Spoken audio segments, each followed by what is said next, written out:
let me turn to our kickoff speaker, Senator Elizabeth Warren. She's been a senator from Massachusetts since 2013.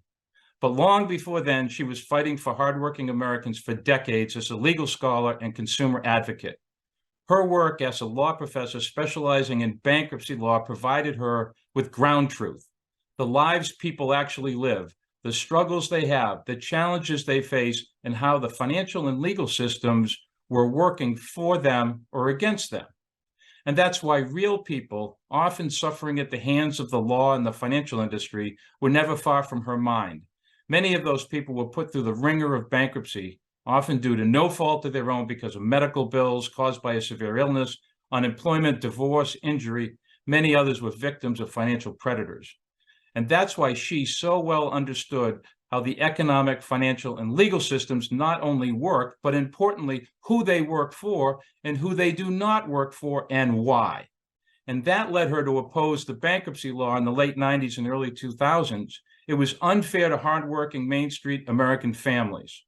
That's also why she was such a powerful and effective advocate for strong financial reform following the Lehman crash, when she led the fight to create the Consumer Financial Protection Bureau to protect Main Street American consumers. She was also appointed to serve as the first chair of the Congressional Oversight Panel for the TARP bailout, passed just weeks after the Lehman crash. She was the people's watchdog of both Wall Street and government officials, making sure the taxpayers' money was well spent, properly used, and paid back. She then took all of that experience and knowledge to the Senate Banking Committee, where she holds public officials, regulators, and bankers to account for their actions and pushes them to make sure they are prioritizing Main Street families. It's my honor to introduce to you Elizabeth Warren. Oh, that is such a generous introduction, Dennis. I really do appreciate it. And I appreciate the group that you have brought together today. As you were going through the list, I was thinking, oh, yeah, that's someone who's going to have a lot to say. And every book you talked about, I think I've read all the ones who are out now so far. Just terrific stuff. So thank you. Thank you for your leadership. I also want to say how grateful I am to be here with everybody who's on this conference, as we have a chance to reflect on the 15 years that we've spent trying to build a fairer, safer, and more resilient financial system than the one that crashed in 2008. Now, every year since the crash has brought countless battles to create an economy that works better for working families, not for Wall Street bankers. And Better Markets has been on the front lines in every one of those battles. You have gone up against the biggest lobbyist in Washington to try to help fulfill the promises of Dodd-Frank. You supported the creation of the CFPB in the aftermath of the financial crisis, and I appreciate it. Now you're out front amplifying the Bureau's important work while it faces these baseless legal attacks. And thanks to your efforts, we have stronger rules across the financial system. We have more cops on the beat to enforce those rules. But as is the case with most fights for economic justice, this one isn't done. This year, we experienced the second, third, and fourth largest bank failures in U.S. history. After the 2008 crisis, Congress had passed tough laws designed to rein in those big banks. But the executives at Silicon Valley Bank, at Signature, at First Republic, and other multi-billion-dollar banks fought back. And in 2018, they got Congress to give in and weaken the rules. You know, some of us here in the Senate seem to have very short memories. The so-called Economic Growth Regulatory Relief and Consumer Protection Act, or S-2155, was just a handout to bank executives from the start. And the result was exactly what we predicted. The bank executives loaded up on risks, jacked up short-term profits, and paid themselves huge bonuses. And when their banks exploded, those same executives walked away with millions and millions of dollars. Now, Congress bears a lot of responsibility here, but Congress isn't the only party responsible for this year's crisis. 2155 gave the regulators discretion to apply enhanced standards to banks at the $100 billion mark.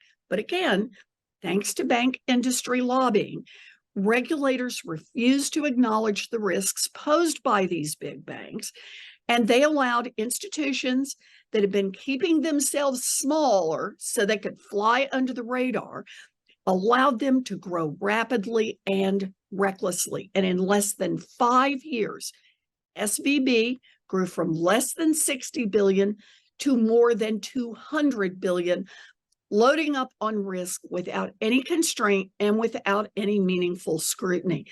So months after SVB's failure, the Fed released a report acknowledging that deregulation came with the 2018 bill and it helped pave the way for SVB's failure.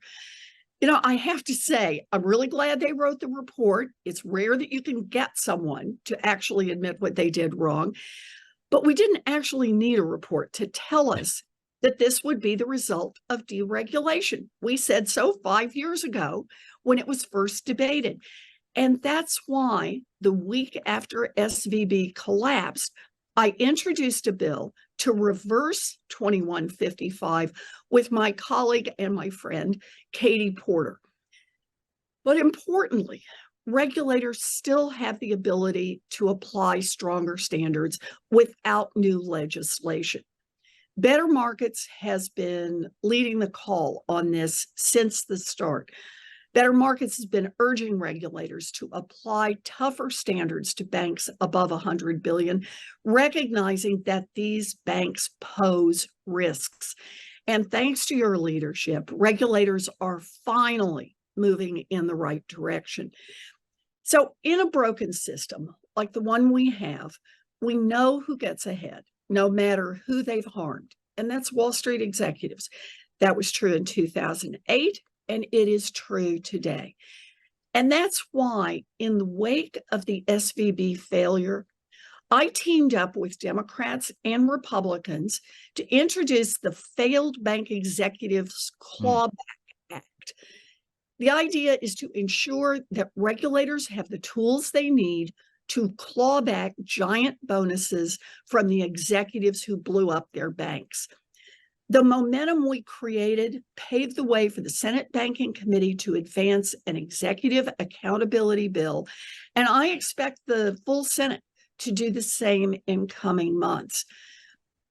But preventing big bank CEOs from raking in huge bonuses for loading up on risks and destroying their companies is just plain old common sense. But there is more that we can and we must do to protect our communities from the reckless greed of big bank executives. Just a few weeks ago, I chaired a subcommittee hearing in the Senate Banking Committee to sound the alarm on the serious problem of bank consolidation. Everyone listening to this today knows that mega banks are dangerous. That is why we have the phrase too big to fail. But these banks didn't just spring up out of the ground as trillion-dollar entities. The current mess is the direct result of decades of mergers and acquisitions. So get ready for some numbers here. In the 90s, there were 18,000 banks in the US. Today, there are fewer than 5,000 banks.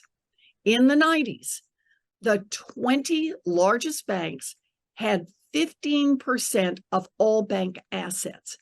Today, the same 20 or the 20 biggest have more than 2/3 of all banking assets. And look, the numbers give you the clue, but this consolidation has had real consequences for real people. When banks get bigger, local branches close. When local branches close, families and small businesses have a harder time opening accounts and taking out loans. And that is when predatory lenders and check cashers swoop in to take advantage of people in a tough spot. That's the bad news. The good news is we can actually fix this. We have a system in place for bank regulators to block mergers that would be bad for the economy. We just have to remind the regulators of their responsibilities and hold their feet to the fire when they ignore them. Despite all that we have learned since 2008, and despite President Biden ordering regulators to update merger guidelines, Acting Controller Sue and Treasury Secretary Yellen have still signaled openness to more mergers.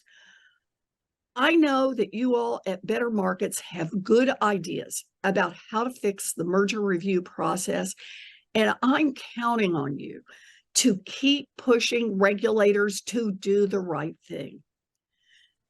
Also, as we reflect on the 15 years since the crash, I just want to know we got a lot to be proud of. We've pushed for tougher rules, and we've empowered regulators to enforce those rules. We've done a lot, but we've also got a lot of work ahead of us. Regulators are poised to finalize strong rules for the big banks that have been a decade in the making. We got to push them over the finish line. And we've got to make sure they don't create more too big to fail banks in the process.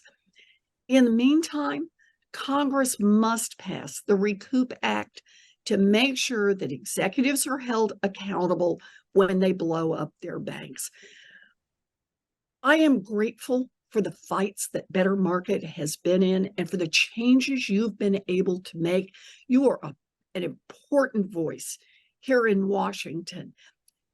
This fight to get us in the right place on these regulations and to stop the bank mergers and consolidation, this truly is one of the most important fights of our lifetimes. And I am honored to be in this fight alongside you, Better Markets. So thank you for having me here, Dennis. Thank you all for being part of this. And I'm looking forward to fighting together as we go forward.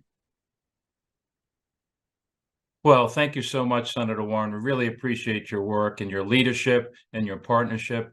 Nobody could have a better ally in Washington, D.C. than Senator Elizabeth Warren. And when you say you're counting on us, you can count on Better Markets. We're going to continue fighting and pushing the regulators to do the right thing. They have the power and authority to make dramatic change that can actually improve and help the lives of all Americans. That's what they're there for, and that's what we're going to keep doing. So you can count on us. That's what we're going to do.